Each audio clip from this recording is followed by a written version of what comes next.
Again, just look at how amazing he is. I mean, he is such a great animal. And again, I just want to continue to keep him super docile. I mean, he is just such an amazing animal, and I love him so much.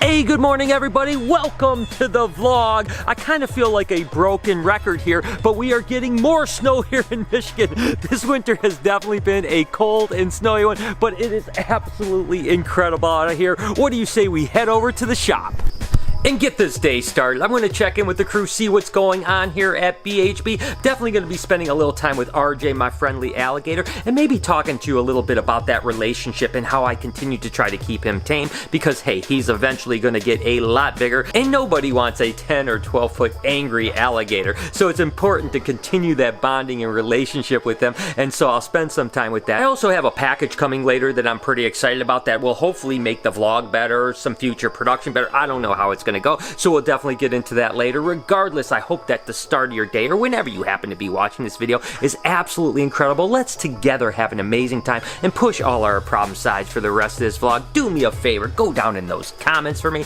Let me know something awesome, because I love reading about you guys. While you're down there, can you smash that like button for me? What do you say we just jump in, check with the crew, and get this day started? But before I check in with the crew, I want to spend a little time with my guy RJ here, and of course he's hanging out here. Remember, I'm always trying to work on the signs. Stay, RJ. Stay. Stay, buddy. Stay. You're a good boy. Good job, buddy. Stay. Stay. And again, you can see as long as I... Oh, stay, buddy. Stay. Stay. Stay. Stay. Stay.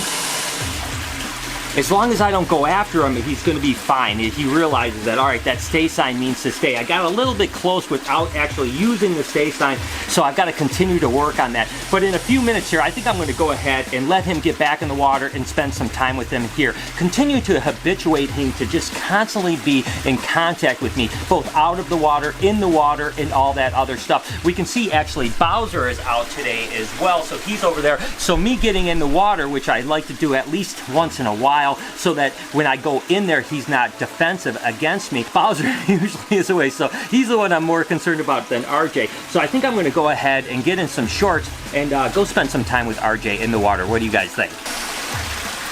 All right, so now it's time to actually get in the water. Like I said, the first thing I'm going to do is actually make sure Bowser isn't too close, because I don't really feel like messing with him.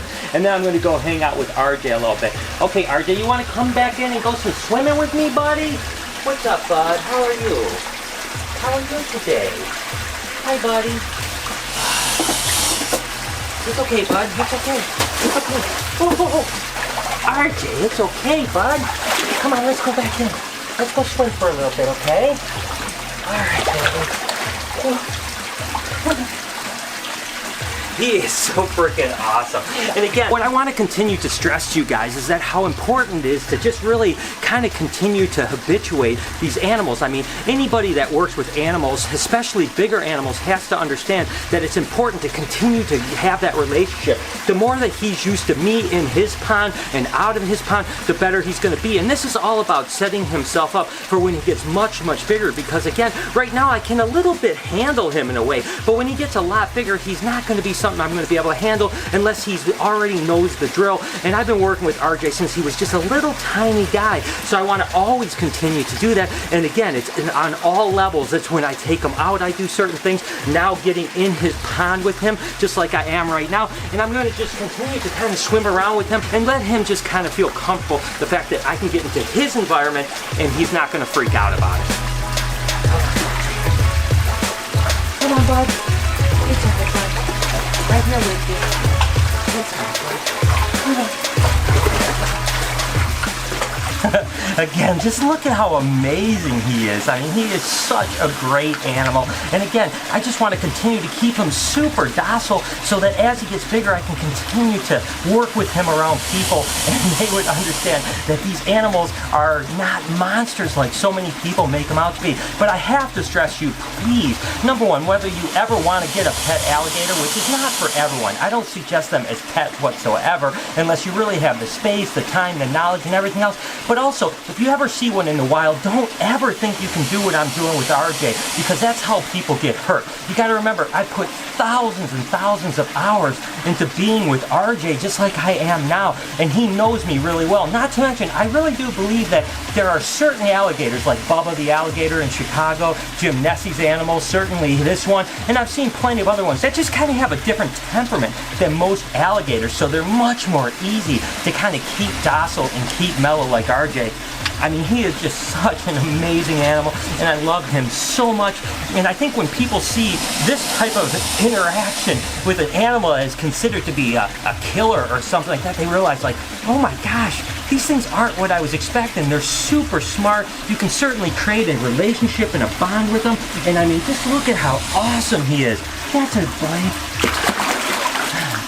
And again, it's just continuing to build that relationship and that bond so that he knows that I'm never ever going to hurt him on any level. And I'll just let him do his own things to some extent. He can swim around with me. He can go around. Sure, I'm going to touch him and stuff like that. Again, that's that continued habituation thing where he knows, all right, I'm in his environment, but I'm giving him his space and I'm just letting him be awesome. I mean, just take a look at how freaking cool it is. I mean, oh.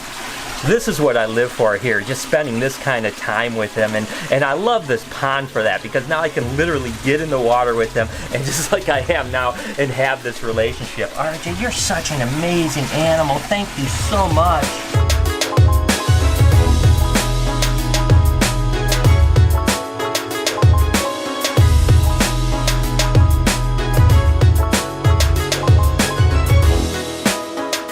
So as I'm wrapping up this kind of, you know, I don't know if I'd call it a training section. I just call it kind of having fun, to be honest with you, and also just kind of spending time with RJ. But also, it is a little bit of a training session because, again, you know, I know that I can have an alligator literally that close to my foot or my leg, and I understand him and trust him so much, but he has to trust me as well. So I'm going to go ahead and end this basically with just kind of like, all right, RJ, you did a great job, and he knows exactly what to expect of me. I'm not going to yank him out or do anything right now, because that would kind of break the trust that I've just spent the last half hour building with him. So I'm just going to leave him alone for a little bit. If he decides to climb out and do some basking later, I'm going to continue with my hand gestures. Stay, I'm not going to mess with you, so that he always knows what's going on. So there it is. Let me know down in the comments, would you like to get in and swim around with an alligator one day? Because I gotta be honest with you, it's one of the coolest freaking things in the world, and I really hope that when RJ is 8 or 10 or 12 foot long, I hope that this little guy right here will continue to remain just as trustworthy as he is now, because I absolutely plan on being in the water with him when he's a good 400 pounds or whatever he might be. So I love you, RJ. You be good. Thank you for letting me spend some time with you, and I'm glad Bowser just hung out here in the corner and didn't mess with me and RJ at all. So, all right, let's get out and let's get dried off. All right, so now that I had my fun and I'm a little dried off after playing with RJ and avoiding Bowser, I want to check with the crew. Eric, what is going on? Yo, just cleaning up some geckos and checking on everyone. So good stuff. Pretty smooth sailing. You've got your new snake. You guys dropped a lot of comments for suggestions, so did you pick? Yeah, there was a ton of names. Thank you guys so much for all the ideas. I think it's going to be appropriate. Walker, Texas Ranger. Ah, Walker, Texas. So he's Walker? Or Texas Ranger. So it's Walker. gonna be the whole thing. Yep, it's gonna be the whole thing. So right. Walker for sure. So there you go, Walker, Texas Ranger, Walker. So for all you guys, and I saw a ton of comments saying Walker, Texas Ranger, congratulations, you now have helped Eric name his snake, which is absolutely awesome. So it's good stuff. Regardless, guys, thanks for those comments on that, and now you know what Eric's snake is. So you have a lot of work today? Yeah, ton of work to do. I'll leave you alone. Enjoy Thanks, yourself. What are you doing? Packing. What are you doing? Like, do we have a lot of snakes going out today? We got kind of a lot of cool stuff going out, and no, you can't see. I know what I packed. Shipping. What are you Never shipping? mind. What are you shipping? I just want to see if you shipped anything of mine. I don't want. No, I didn't ship anything of yours. Are you sure? Is anything of yours on the site? No. I want to see. We got a head albino. I thought I said a leucistic, a Mojave foot. Oh, that's nice. A chocolate pinstripe. That's nice. What's a blue-eyed Lucy? Yes. Is that not one of mine? What do you mean one of yours? You don't have any marked. No. No. I thought I did. Well, you didn't. I'm positive. I don't You know. have never marked any of those, Keith. Oh my god. And I did not erase There was. I don't trust her anymore. Ask Mary. You never had any blue eye Lucy's, Mark Keith.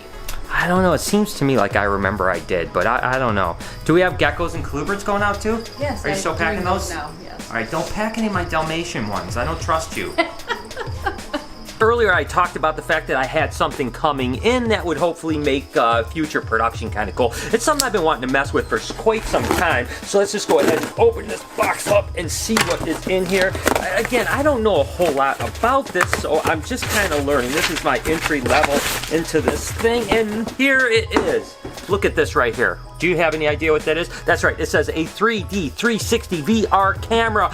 That is right. You know, I have wanted to kind of get into the 360 and VR stuff for quite some time now, and I figured let's just go ahead and jump into it. I'll be totally honest with you, I don't know a whole lot about it, and this is my first kind of jump into it. I did a bunch of little research, and I talked to a handful of people, and they said, you know, for that kind of entry level to get into this would be the perfect camera to kind of start with. So I went ahead and bought this, and basically, just so you guys know, this is about $800 for this camera. Now, these cameras can start at a couple $100, and they can go up to 10, 12, 15, even more, of course. But this is kind of that entry level in the sense that it's not so low that it's kind of garbage. It's not so high that it cost me 10 grand and I don't even know what I'm going to do. Basically, what I'm going to do is learn as much as I can about this particular camera, and then hopefully if it does well and I like it and it's kind of awesome, then I can decide if I want to go and take the next plunge. But basically what I'm going to do is I'm going to start using this not only a little bit here, maybe when we're doing some work with RJ, or even when maybe we're out in the bush, you know, hunting some snakes, seeing animals out wherever I happen to be traveling.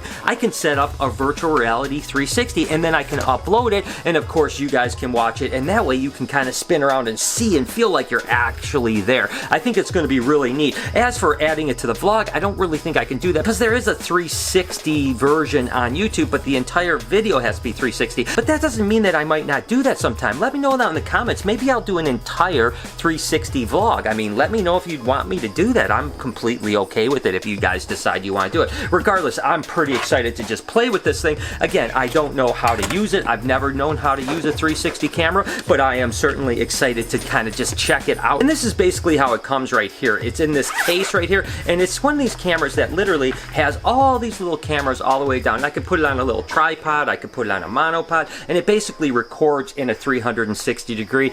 This is really cool. I think it's really exciting. So anyways, I just wanted to show you guys I'm excited about this. Can't wait to start playing with it, and let me know if you guys want me to do something particular. Go down in the comments, let me know what you would like to see a virtual reality, so that way you can see everything that's going on in this video. So there it is. I'll start playing with this, and hopefully within the next few days I can start uploading somewhere, whether it's YouTube or Facebook or Instagram, whatever it might be. I'll start uploading these and you guys can mess with them, but hopefully we'll have a good time together. Look at how big these black-headed pythons are getting. I mean, they're getting so big. This happens to be Pop. Of course, I have Snap, Crackle, and Pop. This happens to be Pop, and they're all doing absolutely amazing. I mean, they are just such cool animals, and now that I've been working with them for about 2 or 2.5 months, I've always loved them, and I've always wondered what they'd be like. I absolutely think they are amazing animals, and I've told you before, they're really similar related to Woma pythons that I've been working with for a very long time, for probably 15 or 18 years. But you know, working with them, they're kind of a little bit different too. Their personality's a little different,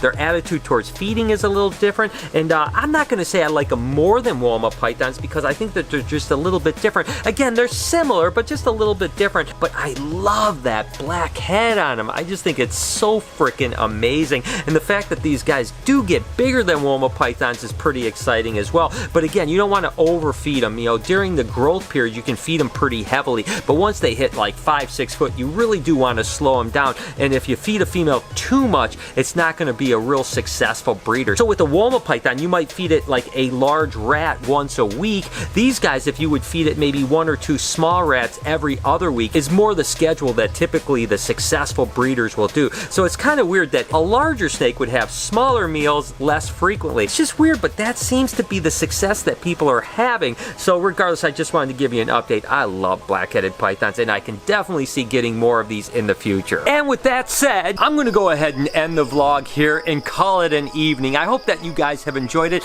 It was really cool to spend that time with RJ earlier. And again, that's kind of what this vlog a lot was about. It's just the fact that how I interact with RJ and habituate him to my relationship with him. It's important to continue to work that relationship, because if I ever kind of break that relationship, I'm not sure what's going to happen. The last thing I ever want to see happen is him start to get larger and him kind of to show his dominance towards me, because with a big animal like that, it definitely isn't a good situation. So you have to continue to work with them very frequently, and I hope that you guys enjoyed that little training session or just community session that me and him have. He's such an amazing animal and I love him so much. Regardless, thank you so much for tuning in today. You guys mean the world to me, and I hope the rest of your day, evening, night, morning, whatever it might be, is absolutely incredible. I love you guys. Can you do me a couple favors before we get out of here? Can you smash that like button, as well as turn those post notifications on so you know when I upload a video, which is every day, 7 days a week at 9 o'clock in the morning Eastern Standard Time.